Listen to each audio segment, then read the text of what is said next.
Feliz Navidad. Feliz Navidad. Feliz Navidad. Something in Spanish. Felicidad. I wanna wish you a Merry Christmas. It's acceptable because it's the 1st of December. The Christmas songs can officially begin. And do you know what? You know, for as sickening as they can get, I do love a good Christmas song. What's everybody's favourite?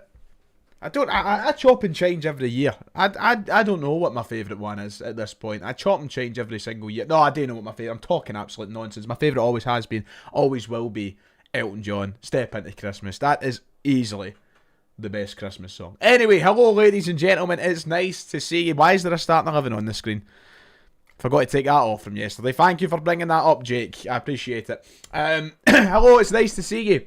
How are we all doing? It's Monday evening, which means it's time for the weekly Q&A live stream. And tonight is quite a big one because we've got the official news. Well, not the official news. It's not official. Let me just take that back. Let me retract that statement. It's not the official news. Celtic haven't commented on the matter yet, but Martin O'Neill on TalkSport this afternoon all but confirmed that Wednesday will be his last game in charge and that Wilfred Nancy will be in charge of Celtic this weekend against Hearts. But we'll come on to that. We've got a couple of things that I want to talk about before we get there. Welcome yourselves in. If you haven't already, please make sure to hit like and subscribe. It would be much appreciated. I'm seeing all the favourite Christmas songs rolling through in the chat. A lot of people saying Fairy Tale of New York. Soft spot for Stop the Cavalry. That's a good one. Jonah Lomu. Is that who sings it again? Jonah Lomu's Rugby Challenge. Driving Home for Christmas, brilliant one. However, the sad news is it looks as though Christmas is in turmoil for Chris Rea because his car failed its MOT. Enjoy that one. Right, enough Christmas chat. Let's talk about Celtic. So, before we get into the news that Martin O'Neill dropped on TalkSport this afternoon, I need to mention the plans for the game against Hearts this Sunday, which have been organised by the Celtic Fans Collective and all the affiliated organisations. If I switch over very quickly, to the statement that was dropped by the Fans Collective this afternoon, there is a planned fan march for Celtic fans before the game against Hearts on Sunday, which will take place from St Mary's in the Calton to Celtic Park before the game. The statement says that please join us in a show of unity and affirmation of what Celtic means to us from our origins to our home. Football without the fans is nothing. Of course, if you're unaware, unfamiliar, Celtic was founded in St Mary's back in 1887. It is the birthplace of Celtic, if you like, and the fans are organising a march in protest of the board in support of the football club that we love from St Mary's on Sunday afternoon, which will leave at roughly 1:15. Thank you, Adam. I'll get to my thank yous to you in a moment. So there was a full statement that went out alongside it. Celtic Football Club anti-establishment since November 1887, of course, off the back of Ross Desmond's disastrous AGM statement. This one by the Celtic Fans Collective went out to say that at the recent AGM, Ross Desmond, speaking for his billionaire father, sneered and tried to belittle Celtic supporters. His comments were met with immediate, loud and united resistance from shareholders and supporters who refused to be talked down to.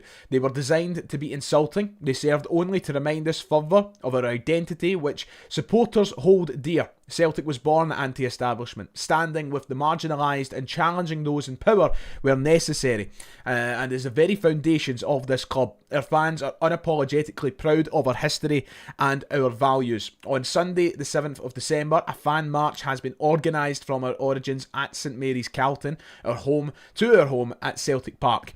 We will assemble at 1:15 p.m. and make our way peacefully to the stadium ahead of an important match. Along the route, we will pass a Green Brigade food bank collection point where supporters are encouraged to donate non-perishable food or toiletries to those in need this Christmas. All Celtic fans are invited to join us as we embark on a unifying and defiant celebration of everything good about Celtic Football Club, a people and a cause. So, yeah, it's a very well put together statement by the collective and those involved, organised by those at the North Curve, the Green Brigade, etc. The food bank, of course, the food bank collection, which they do quite often through the year, and of course the big one at Christmas annually. A very, very important cause to everybody that connects himself with Celtic Football Club. Of course, we were a club found to help the hungry, to help the poor and the marginalised, as the statement says. And this is a fan march designed to remind the very people at the top of the club, ruining Celtic Football Club and what they stood for, what this club is actually about. So you don't need to take this as a cause for mayhem. This is a peaceful reminder to Celtic and those who run Celtic what the club is about. It was founded anti-establishment. It will continue to be anti-establishment. And if Ross Desmond doesn't like it, he can lump it. But this is all for good causes. The food bag collection, of course, if you can, please go and donate to that on Sunday at the very least, if you have the time and the money to do so. And of course, we want to see as many people there as possible to the fan march. I'll be there on Sunday, and we want thousands of Celtic fans to be taking part, because the way that they treated us supporters with the sheer contempt and hatred that they served up at the AGM is bang out of order. And I think now as a support we have to show a unanimous and unifying feeling among us that just says to them, well, we want you out, we want you gone, and you don't run this football club the way that you think you do. So yeah, keep that in mind for Sunday. I will be putting reminders on the channel throughout the week as well. Of course, a big game on Sunday as well against Hearts, top of the table clash, and Wilfried Nancy managing his first game. So that was the statement. We're going to talk about Wilfried Nancy, Martin O'Neill in a minute. Before I do, very quickly, thank you to Adam, who's donated 5 channel memberships. Give a big thank you to Adam. Well done to Jim, Jake, the Gregs, Lewis and Baldy Prick for picking up those memberships. He also gives a wee Merry Christmas alongside it. So thank you, Adam. You're bringing the Christmas cheer into the stream. Martin O'Neill, it's the last dance, and I do feel sad about it. Look, listen, I'm excited about Wilfried Nancy. I'm excited about this new chapter at Celtic Football Club, a fresh beginning at Celtic Football Club, and something that really brings an element of the unknown to us, something that we really don't know what to expect from. But I am saying it with great sadness that we will be saying cheerio to Martin O'Neill on Wednesday night. I'm glad that I'll get the chance to actually be there at Celtic Park, and I'm glad us and our thousands get the chance to be there at Celtic Park. Hopefully nobody stays indoors with the weathers and we have a full stadium. But Martin O'Neill today on TalkSport this afternoon pretty much confirming that Wednesday will be his last game and that Wilfried Nancy will be in charge for the weekend's game against Hearts. So Martin O'Neill was on TalkSport this afternoon, and his exact quotes when being asked about Wilfried Nancy, he said, "He is the man that will be coming in. I thought that Sunday it would have been the last game. I thought it was over on Sunday, but there's some paperwork still to be dealt with. Wednesday will definitely be my final game. It's been surreal. It's a part of your life where you think, did that really happen? Am I delighted that I've done it? Absolutely." So yeah, Martin O'Neill confirming on the radio this afternoon, this might have flew under the radar for some of you, that Wednesday will definitely be his last game in charge of Celtic, meaning we'll have the big emotional farewell and the thank you to show our appreciation for everything he's done since coming into the club and coming back to the club, I should say, and steadying the ship and reminding us truly how much of a Celtic great he is. I mean, I say it with no doubt in my mind that behind the great Jock Stein and perhaps Willie Maley if you're going pre-war, Martin O'Neill is the greatest manager we've had, definitely this side of the millennium. And as I said, behind Jock Stein, I don't know if there's any that you could put above Martin O'Neill. His achievements speak for themselves, and everything that he's done, it's marvellous. It truly is. And I think the one thing that I think a lot of people my age will say the same as this, I was just missed being able to enjoy Martin O'Neill. When he left the club, I was 5 years old.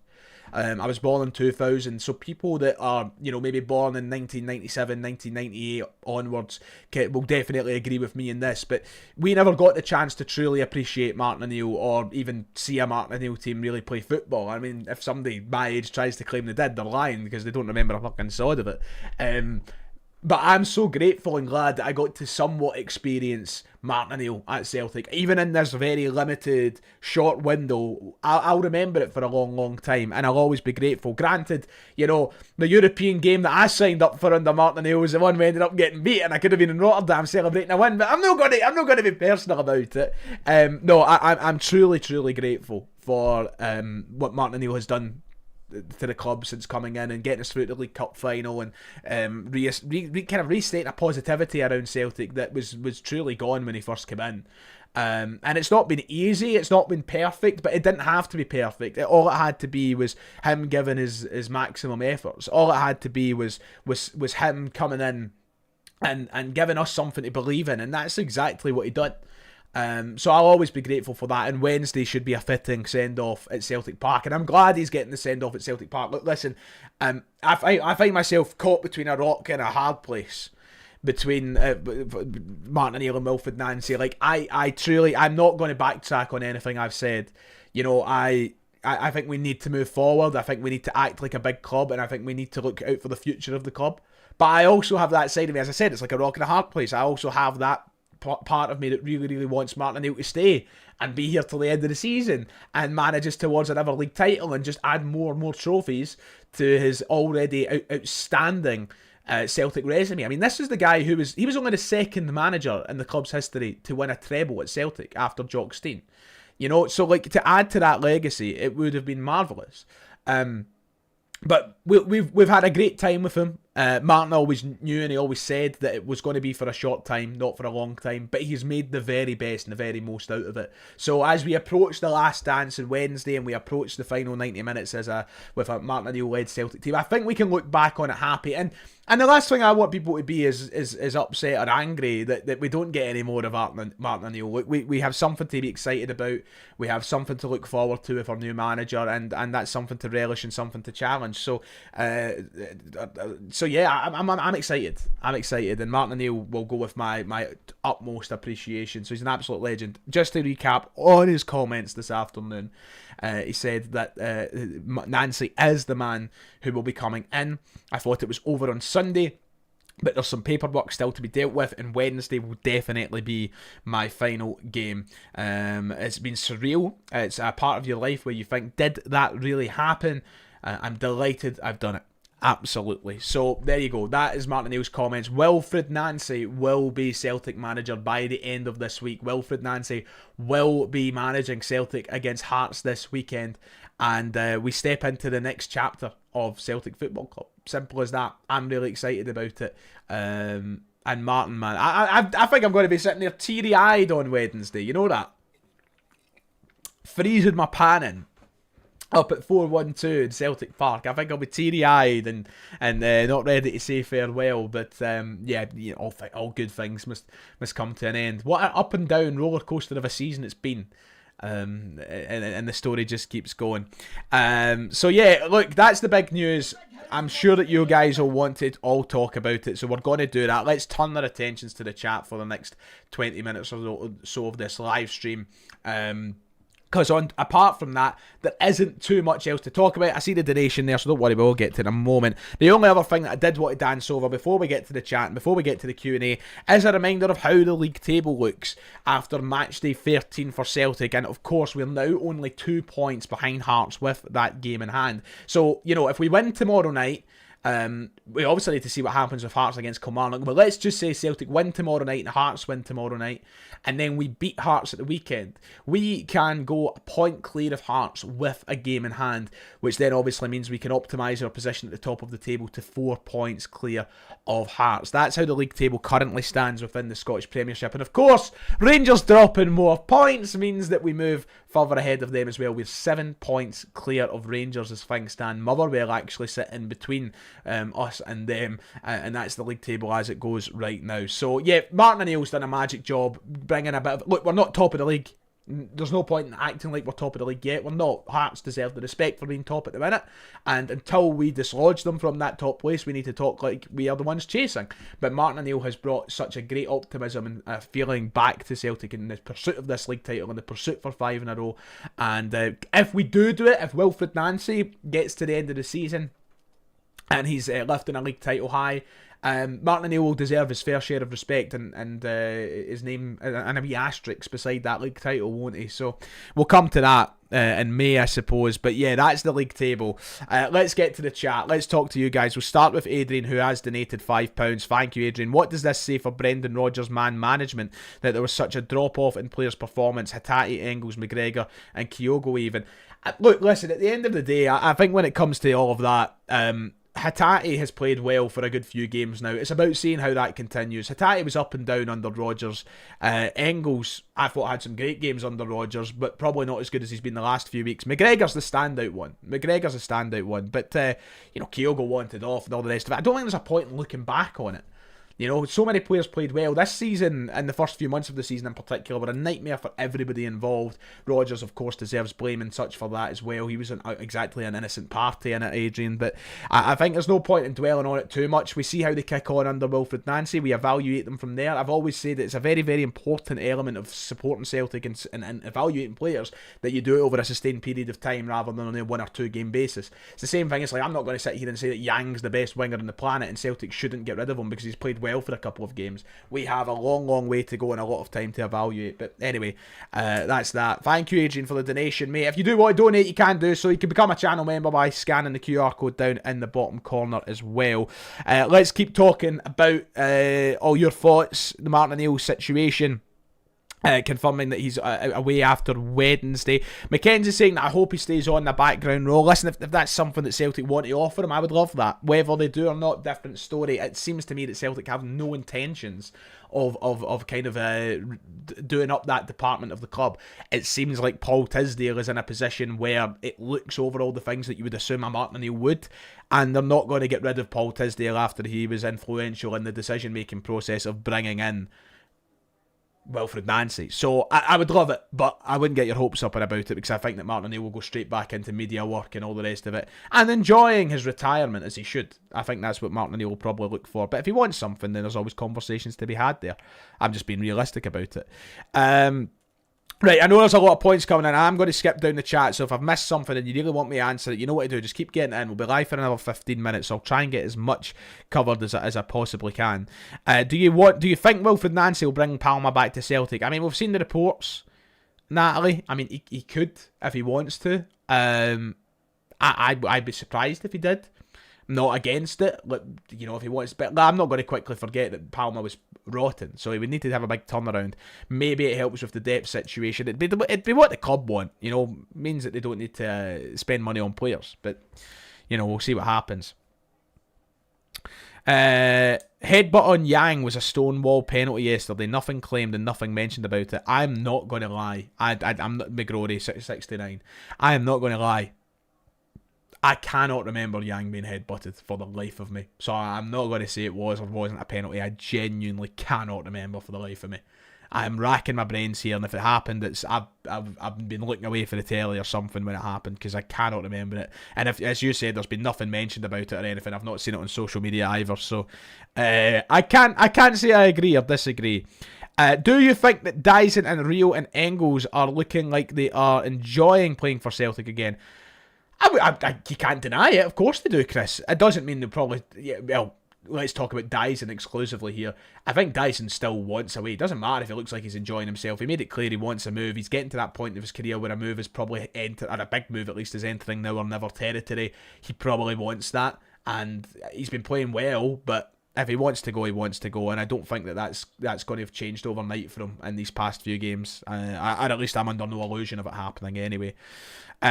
Mark asking that if you think if the money is right, do you think we could keep Maida for one more season? Personally, I wouldn't. I would just move him on, if I'm being perfectly honest. He's a great player when he's at his best, and he's going to be a tough player to move on from in regards of replacing and looking for somebody who's as much of an enigma as him and as what he brings to this team, especially physically. But if he wants off, look, I just don't see the point in holding on to him. Unless we're in a serious position where we can start thinking about European progression and you maybe try, but I just don't think it will benefit Celtic in many ways. And once again, I judge things over a long period of time. He's played well for a couple of games, but for the rest of the season, he's been poor. So you're taking a big gamble, in my opinion. I don't feel strongly about it. I just think that if I had the choice, I would still move him on if the money's there in the table. I wouldn't just move him on for any price. Like, the money has to be right. But it is. Surely it can't be the end of Mark Fotheringham. Guys, we can't let Fozzie go. I hope Fozzie stays. I really fucking do. If he goes, I'll be heartbroken. If he goes, I'm off. This channel's done. Just make it clear right now. I cannot live without Fozzie. I cannot. I need him to be here. And I hope he is. We need the intensity. I genuinely do think that him and Strachan will stay, and I think Maloney will end up going back to his job as player progressive manager or whatever it was called. Player progressive manager, player pathway manager or whatever it was called. But I would expect Fozzie and Strachan to maybe stay on board because by all accounts it seems like Nancy's only bringing 2 coaches with him. It was 3 members of staff, and I think 2 of them were coaches, and somebody was something else. I'd need to go back and look at the reports, but I think that there's a good chance that Strachan and Fossey stay. And then obviously there was talk about a familiar face in Scottish football coming in with Nancy as well, which still hasn't been spoken about. So we'll wait and see. I just pray that Nancy can get something real out of Engels. Listen, I think he's looked great. I think he's had a real hard time since coming in terms of people judging him too quick. The boy was 20 when he signed, 21. He was never going to be the full product straight away. It was going to take development, it was going to take time. And I know the price tag makes you think, oh, we should have it straight away. It's a young boy getting thrown into one of the biggest clubs in the world. Like, that was always going to be tough. I think he handled his first season brilliantly. There was times where he looked hopeless, but there was times he looked really good. I've always been a big fan. I mean, if you've been watching this channel, anybody watching here long enough, you'll know that I've always been a fan of Engels, and I've always been backing him, and I've always been thinking he's quite good. So I hope that Nancy unlocks the next level of him and unlocks that consistency, which is what we paid the money for. That's what I want. I mean, I'll come to Ewan's point there and say Engels has really turned it up against, under Martin O'Neill. Looks way more confident and aggressive, showing the quality that he has. I can't disagree with any of that. That's how I would sum it up as well. I think he looks brilliant. I thought Yang had been knocked out. It looked awful. Why can I not remember this? Why can I not remember Yang being knocked out? Well, where was I in the room? Did I go and make a cup of tea or something when this happened? I just cannot remember it. Honestly. Hopefully, Johnny Boy saying that hopefully Nancy is scouting some MLS talent. Surely there's a few nuggets in there. Absolutely. There's nuggets everywhere. We can unearth diamonds all over the world if we do our scouting right. And I know for a fact, trust me, I know for a fact there are top players in that league in the MLS who are probably wanting to take their talents over to Europe. We cannot, I'm going to reiterate this point again. Do not turn your nose up at other leagues when you get pissed off when the English turn their nose up at us. We should look how well we done when we went over. Do you remember signing all the Japanese lads? People were like, Japan, and then we were laughing at all the Rangers fans for turning their nose up at them and laughing at us for signing them. There is some real good players in there, and I don't know them exactly, but the scouts will be doing their job. We should sign from all over, and that includes the MLS. So hopefully they're doing their job. They're looking into it. And I was talking to one of my mates, Daz, up the fort earlier, and I bumped into one of my mates, Daz. And we were saying, he'll be coming over with a black book. He'll be coming over with names, with numbers, with people that he knows could cut it at this level and potentially at even higher level in Europe, depending on their age. He will, because he's a good coach and he's obviously recruited well for his level at Columbus Crew. He'll be ready to step that up now. He'll be ready to step that up at Celtic. So I think he'll be coming over with a lot of names in his mind, probably not exclusively in the MLS. I have a feeling it won't be Martin's last dance. Well, if Martin O'Neill's words that said it will definitely be his last game or anything to go by, I wouldn't get carried away a little bit. I wouldn't get carried away with it. What do you think of Nancy starting such a crucial game on Sunday, and do you see that a big risk in that, albeit it's the ground running? Of course there's a risk. Of course. But listen, we're Celtic. You've got to beat what's in front of you. This is it. I've said this point a million times. I'm in danger of sounding like a broken record. Clubs around the world don't, stop making managerial appointments or stop the moving on of their club because there's a tough game coming up. This is it. He's got to come in and let's give it his all. If we don't win, it's not the end of the world. And I'm worried that some people will act like it's the end of the world. But it's not. If Hearts beat us 1-0 on Sunday, okay, cool, we move. Once again, Ange Postecoglou lost 3 of his opening 6 league games as Celtic manager. And we were patient. We gave him time. Most of us were anyway. Some people were not, but I was. So there's always risk. There's risk with anybody. The way I look at it, people going, what if Nancy loses on Sunday? Okay, what if O'Neill lost on Sunday? Both of them could lose. It's football. Just got to take it in the chin. There's no point in being fear. We slag other clubs for being shite bags. We're no shite bags. That's the way I look at it. I have to skip down the chat a wee bit, so once again, I doubt we'll spend even 20 million in the next window, so scout all you want, the board make the decisions. Listen, there's no way we spend 20 million in the window. I not for a sec. I said this before, I'd be stunned if Celtic signed any more than 3 players in January. I would be absolutely stunned. Even though we need far more than that, I would be stunned if we make any more. So I think the bulk of our work will be done in the summer window, and we'll go from there. But it's 20 million. I don't know if anybody has their hopes up of Celtic spending 20 million in this January window, but I certainly don't. I'll tell you that. What do I see as progression? That's a good question. Franny's question's a good one. What do I see as progression? I think it's going to be hard to use the word progression accurately between now and the end of the season. I mean, what realistically can Wilfred Nancy do with this current squad to suggest any progression?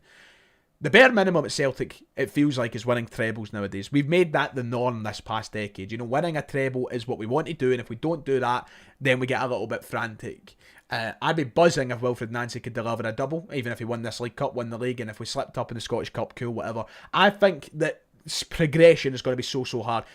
If he came in and got immediate progression and we managed to win a knockout tie in Europe, then bang, he's cracked it straight away. Are we going to do that with this current squad? Not getting my hopes up. So I think that progression is something we have to talk about after he's had his first summer window and after he's had time to evaluate and really embed his style and system into this team. So I'm not necessarily thinking about progression too heavily between now and May. That for me will follow next season, but it's never too early. It's never too early to progress. And look, Wilfred Nancy's not going to... Just because I'm saying that it's going to be hard to actually look at progression between now and the end of the season doesn't mean that he's going to come in and not look at it like there's a chance to progress. He'll want to hit the ground running straight away. He'll want to be winning every trophy available, and he'll be wanting to win all his games in Europe, because that's what professional coaches do. They don't want it. It's not like they look at anything as a free hit. He's not going to come in and go, look, it's fine. I've got an easy ride between here and the end of the season. It doesn't matter what happens. You know, next season's when it really matters. He won't think of it like that. He'll want to win, and if I've done anything reading up about him, he's a winner. If I know anything about him, the guy is a winner. So he'll want to progress straight away. Whether or not we get that, I think has got limitations. A long way to word that, basically, but that's what I would say. I don't expect Nawrocki to be recalled. No, is Nawrocki even getting a game wherever he is? Listen, Nawrocki's pish. Let me see, Mike Nawrocki. Has he even been? I'm pretty sure he's played like two. Well, the last time I checked, he'd played like 2 games for Hanover. Let me see, which I think, you know, once again sums up maybe the actual quality of him. I don't even know why I'm checking. I don't necessarily care. He's played 5 games for Hanover since joining in the summer.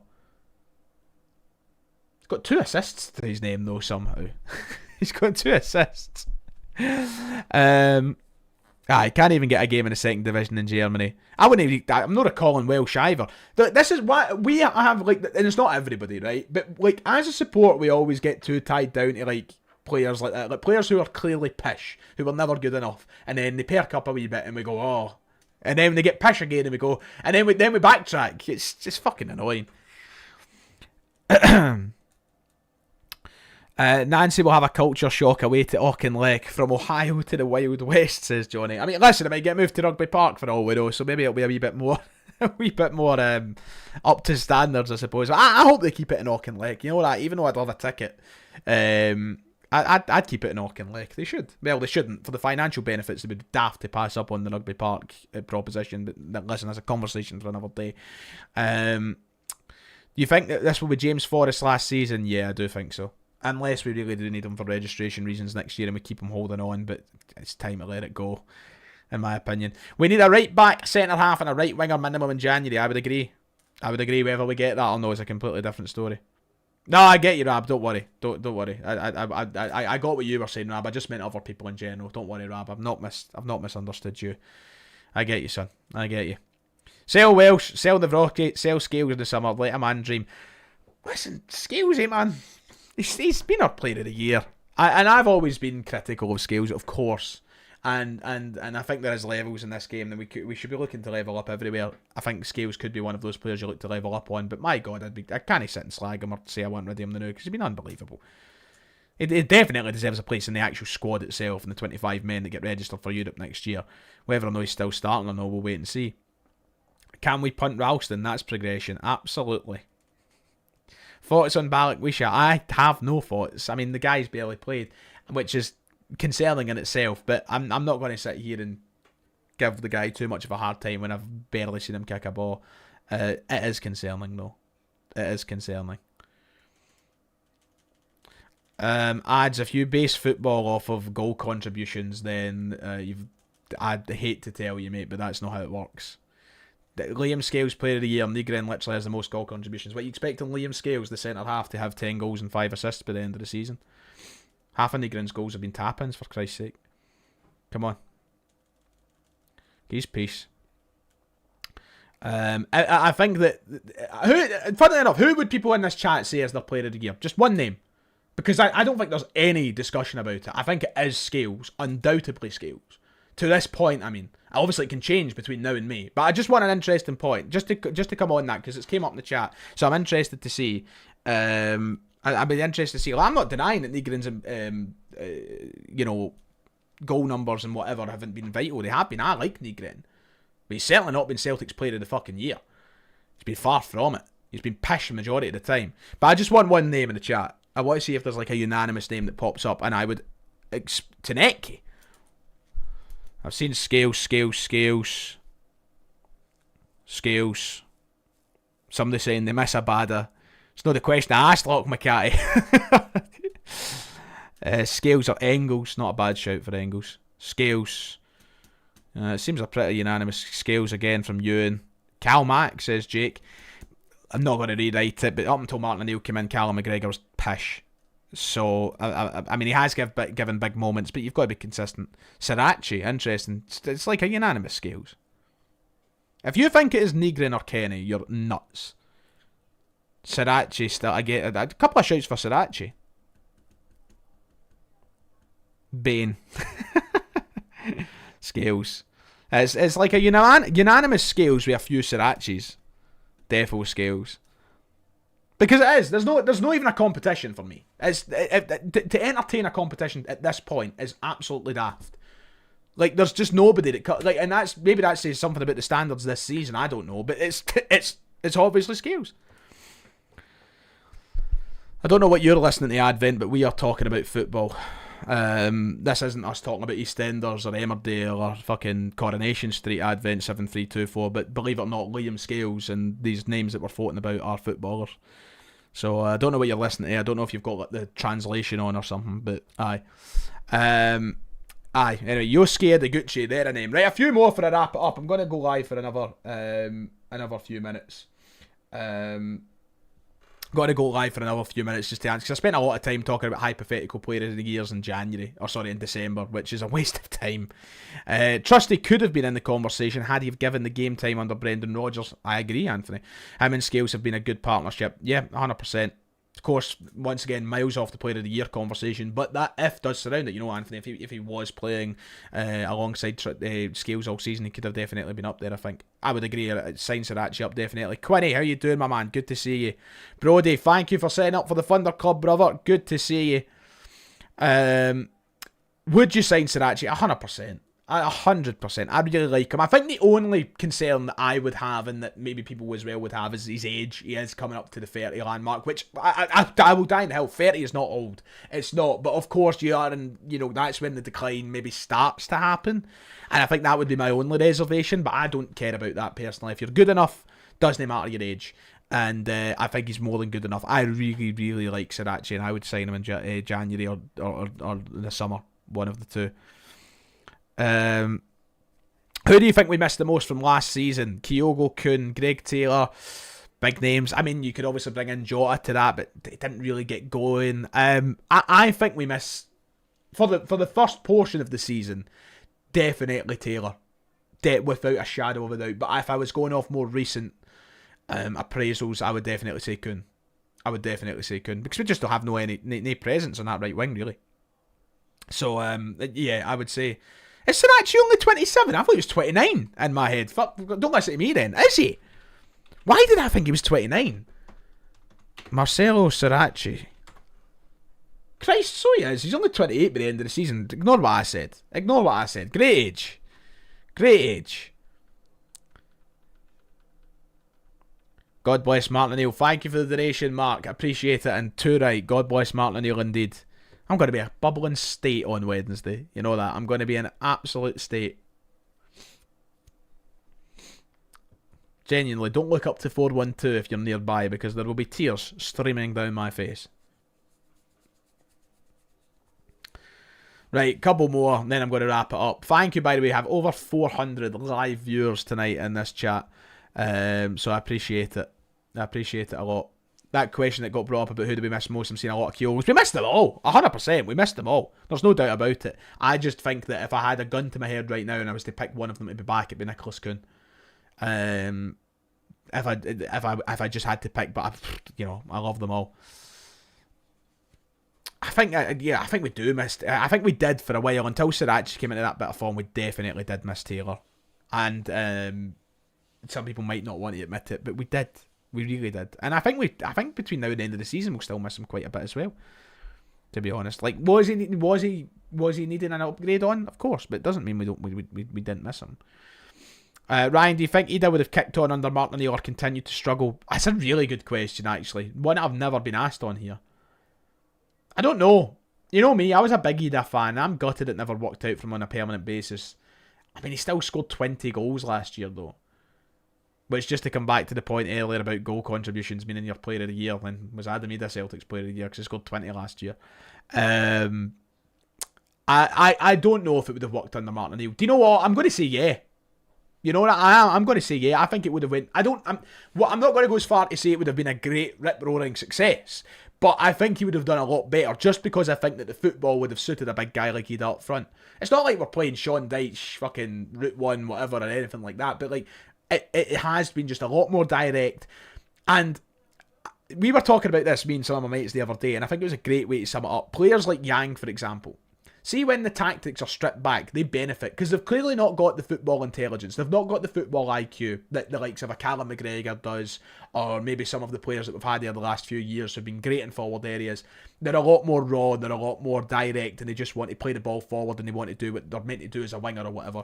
I think that they've benefited from Martin O'Neill stripping it back a bit rather than being overly complex. Like, send them out, let them play football, and that's that. I think Adam Ida would have definitely, and I'm not saying Adam Ida didn't have a football IQ, but what I am saying is I think he would have benefited from a really stripped back version of what Celtic should be doing and what Martin O'Neill's done right. Because, I mean, I'm not saying that Martin O'Neill's not deploying tactics. What a daft thing that would be to suggest. But I think that things were just getting overcomplicated with Rodgers towards the end, and it probably wasn't suiting anybody in the forward lines, especially Ida. And I think that Martin O'Neill would have probably got a lot better out of him, but hey. Aye. I will keep talking pish, Advent. That's my job. That's why I do this full time. That's why people listen, because I'm good at talking pish. Listen, if you've got to have an ego in this games. Have I got an ego? Of course I do. That's why I love Rodgers so much. You know, the apple doesn't fall far for the tree. Ida would have continued to struggle anywhere, says Ryan Geddes. I mean, mate, I mean, listen, I like the big man, I really do, but he's not blessed with bags of talent. Mourinho is all about player IQ. He encourages players playing chess. Yep. Now that's why if he came into Celtic in this current state, we'd be gubbed. Can I play checkers, let alone chess? Right, on that note, I'm going to wrap things up. Thank you, ladies and gentlemen, for coming in and joining me on this Monday evening. Thank you to everybody who donated. Thank you to Adam for gifting 5 memberships as well. We'll be back tomorrow and Wednesday building towards Martin O'Neill's last game in charge of Celtic. And of course, we'll wait for that big statement to drop about Wilfred Nancy being appointed as the new permanent manager. So, thank you very much, everybody. I appreciate you being here this evening. Take care.